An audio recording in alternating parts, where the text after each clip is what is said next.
반갑습니다. 8월 19일 생명의 삶입니다. 기도하시고 오늘 본문 말씀 함께 살펴보겠습니다. 하나님 감사합니다. 하나님의 귀한 말씀을 우리에게 선물로 주셨으니 우리의 삶을 살아가는 데 있어서 정말 중요한 기준이 되는 줄 믿습니다. 오늘 하루도 하나님의 귀한 말씀 잊지 않고 이 자리 가운데 나온 우리들의 마음을 주관하시어 하나님의 음성 듣게 하시고 이 주신 그 말씀을 담아 삶을 살아갈 수 있도록 우리를 주장하여 주시옵소서. 이 모든 말씀 살아계신 주 예수 그리스도의 이름으로 기도드립니다. 아멘. 네, 오늘 본문 말씀 창세기 10장 1절에서 32절까지의 말씀입니다. 오늘은 노아의 후손에 대한 족보 이야기인데요. 그 중에 1절과 32절 말씀만 함께 살펴보겠습니다. 노아의 아들 셈과 함과 야벳의 족보는 이러하니라. 홍수 후에 그들이 아들을 낳았으니 이들은 그 백성들의 족보에 따르면 노아 자손의 족속들이요 홍수 후에 이들에게서 그 땅의 백성들이 나뉘었더라. 아멘. 아담으로부터 들어온 죄가 인간에게 자리 잡고 있어 홍수로 모든 사람과 육지의 생명이 죽음에 이르렀습니다. 하나님은 그들 가운데 남은 자를 남겨두시어서 이들을 통해 새로운 역사를 이어가십니다. 창세기 10장은 이 인류가 땅에 흩어지는 내용을 보여주게 되는데요. 세상에 흩어진 모든 민족이 노아의 후손으로부터 갈라졌음을 보여줍니다. 시간이 흘러 이 후손들은 서로 적대 관계를 형성하기도 하지만 그들의 조상은 모두 형제였습니다. 그들은 모두 노아의 후손으로 기록되었고 노아는 전 세계 흩어진 자의 조상이었습니다. 창세기 10장에 나열된 족보는 여느 족보와 차별됩니다. 왜냐? 모든 사람이 죽고 노아의 가족들만 남은 상황이었었기 때문입니다. 살아가기 쉽지 않을 상황에서 오늘 본문은 그들이 번성했음을 보여주는데요.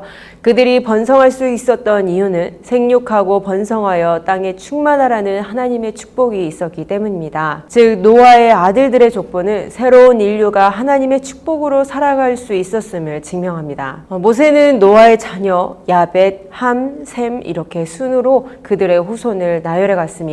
모세는 야벳의 족보에 그다지 큰 관심을 보이는 것 같지 않아 보입니다. 야벳의 아들은 7명이나 되지만 그 아들들이 어떤 후손을 낳았는지 다 언급하지 않았고 고멜과 야완의 아들들만 언급하였으며 그 분량도 적기 때문입니다. 야벳의 후손들이 자리 잡은 곳은 아라랏산의 북서쪽, 지금의 터키와 유럽 지역입니다.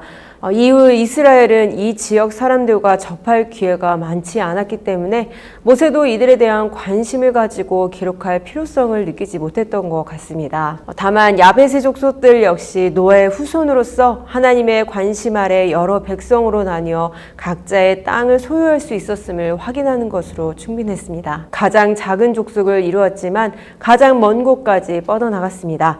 하나님의 명령이 땅끝까지 이르러 이루어졌음을 의미합니다. 셈의 후손인 이스라엘과 가장 많은 갈등을 빚은 민족들이 모두 함의 후손들입니다. 함의 아들은 4명인데 붓을 제외한 3 아들의 후손들에 대해 설명하고 있습니다. 이들은 아라랏산의 남서쪽 아프리카 지역을 중심으로 지중해 동쪽 지역을 차지했습니다. 구스에게서는 니므롯이라는 강한 자가 나타나 바벨, 아수르, 니느웨 등 큰 성읍을 이루었습니다. 애굽을 의미하는 미스라임은 블레셋 조상이었고 이후 이스라엘에게 멸절시키라고 하나님께서 명령하신 가나안 7족속 중 브리스를 제외한 6족속의 이름이 모두 언급되어 있습니다. 또 소돔, 고모라 등 하나님의 진노로 파괴된 도시들도 있습니다. 이들은 아버지 노아의 저주를 받았음에도 불구하고 가장 광범위한 지역을 차지하게 됩니다. 함의 후손이 우수한 기질과 능력을 지녔지만 결국 하나님의 따르는 일에 사용하지는 않았습니다. 오히려 자신들을 위하여 큰 성읍을 건설하며 스스로 지키려고만 했죠. 가나안을 통해 여러 민족이 변성한 것은 이 역시 하나님의 축복의 결과임을 보여주기 위해서일 겁니다. 하나님을 멀리하는 민족들이 오히려 더 번성한 듯 보이나 여전히 하나님께서는 자기 백성에게 주목하시며 그들과 함께 하신다는 것을 우리는 기억해야 합니다. 하나님의 마음은 우리들의 생각을 뛰어넘습니다. 셈에게는 5 아들이 있었는데 모세는 그중 아람과 아르박삿 아들들만 다룹니다. 셈족 중 가장 유명한 민족은 아람입니다. 그러나 모세의 관심은 아르박삿 후손들에 집중되어 있는데 이는 아브라함이 아르박삿의 후손이기 때문입니다. 셈의 후손들은 아라랏산의 동쪽 메소포타미아 평야 지역을 중심으로 자리를 잡았기에 농사와 목축이 발달했을 것이고, 그중 농사에 불리한 아라비아 반도 지역에 자리 잡은 욕단의 후손들은 일찍부터 무역으로 생계를 유지했을 것입니다. 셈족은 발전된 농업과 상업을 기반으로 메소포타미아 문명을 일으킬 수 있었습니다. 그리고 하나님은 바로 그곳에서 아브라함을 준비시키시고 인류 구원의 섭리를 시작하셨습니다. 셈은 하나님의 언약을 신뢰함으로 믿음의 계보를 이어가는 영광을 얻은 것입니다. 하나님은 메소포타미아 문명 중심에서 믿음의 조상이 태어나게 하시고 그를 이끌어내어 온 땅을 구원할 복이 되게 하십니다. 노아 홍수로 모든 인류가 멸망당하고 노아의 가족만 남았었습니다. 천지 만물을 창조하시고 그곳에 인간을 지으시어 생육하고 번성하고 땅에 충만하실 것을 명하신 하나님의 뜻이 실패로 돌아간 것처럼 보입니다. 그러나 노아에게도 다시 말씀하시고 그들을 보호하사 그렇게 생육하고 번성하여 땅에 충만하도록 복을 내리시겠다고 약속하셨습니다. 하나님의 말씀은 1.1획도 없어지지 않고 반드시 다 이루어집니다. 이 말씀이 그대로 이루어져서 노아의 아들 셈과 함과 야벳을 통해 인류는 다시 생육하고 번성했고 바벨탑 사건으로 온 땅에 퍼져나가게 되었습니다. 사단은 인류를 타락시켜 하나님을 대적하게 만들어 하나님의 뜻을 깨뜨리려고만 합니다. 사단의 도전이 성공하는 것 같아 보이나 결국은 하나님의 뜻이 이루어진 것입니다. 이렇듯 노아의 자손들의 계보는 인류가 번성함과 함께 타락한 이 인류를 향한 하나님의 구원 언약이 지속적으로 유효함을 알려줍니다. 이는 인류를 구원하기 위해 이 땅에 오실 메시아의 계보이기도 합니다. 하나님이 아담에게 아벨 대신 셋을 주시고 메시아 조상의 계보를 잇게 하신 겁니다. 이 계보 속에는 구원 언약을 선취하기 위한 하나님의 섭리가 담겨 있습니다. 함이 셈의 종이 될 것이라는 노아의 예언은 세 아들 중 메시아의 조상으로 셈이 선택되었음을 보여줍니다.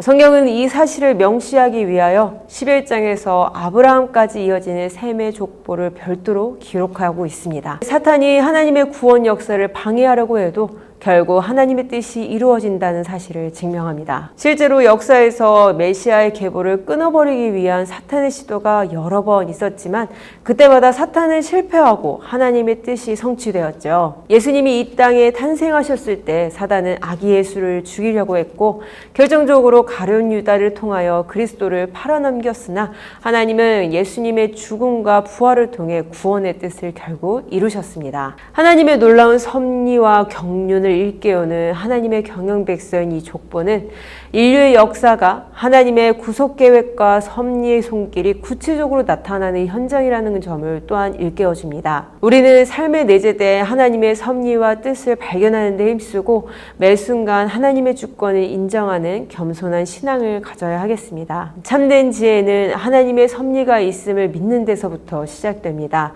하나님은 지금도 역사를 이끌어 가시고 선한 자와 악한 자들 사이에서 일하고 계십니다. 역사 가운데서 섭리하시는 하나님을 믿음으로 우리 함께 바라보길 원합니다.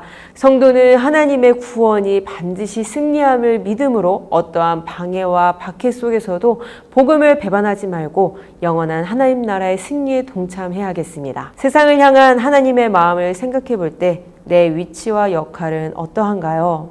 한 절 묵상으로 오늘 생명의 삶을 마무리하겠습니다.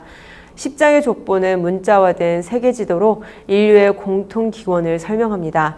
이는 모든 민족이 한 가족임을, 사람을 향한 증오와 전쟁은 가족을 죽이는 일임을 가르쳐줍니다. 홍수 후에도 하나님은 생육과 번성의 복을 실현시키지만 이스라엘은 인류의 후발주자이기 때문에 이 족보에는 등장하지 않습니다. 하나님은 이스라엘만의 하나님이 아니라 온 세상의 하나님입니다.